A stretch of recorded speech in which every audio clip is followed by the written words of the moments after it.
Now we're still going through the book from the founding of the city by Titus Livius or Livy, or the book is popularly known as the History of Rome.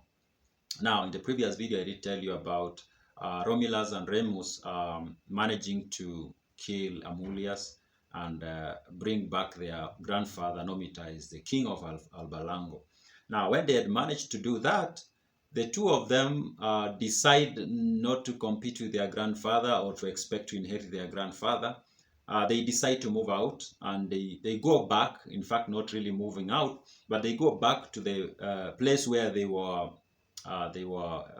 put as babies, and it was the same place where they ended up being brought up by the shepherd. And they decide to go back there, but they decide they were going to found their own city, or to start their own city. Now they go there, they are very excited about doing this. It seemed like it was a very important thing or goal they wanted to achieve. And this city was going to be majorly a city of shepherds.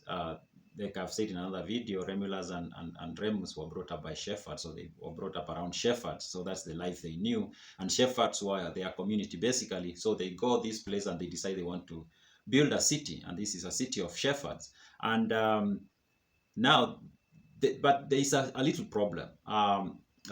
They understood that a city needed to have one ruler, ultimate ruler. The two of them could not rule equally. So they had to decide amongst them who was going to be the ruler of this city, and also who was going to donate their name to the city.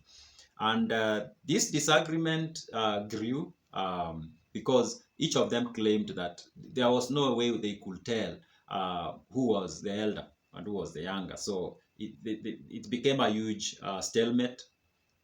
And at the end of it, they decided, or at some point they decided, the way to overcome that stalemate was to allow the god to decide for them. And so they went and waited for a sign. And the sign was the appearance of vultures. The person who will have vultures appear before them first would be the king. And they went to separate places. They were not at the same point at that point. So they were waiting for this sign. So Remus becomes the first to see a sign. And the sign is a flight of 6 vultures. And for him, that was a symbol or a sign that he was the one who was supposed to be the ruler of the new city. And but a little moment later, Romulus sees his own sign, but it is 12 vultures, twice what Remus has seen. Now there is another stalemate here.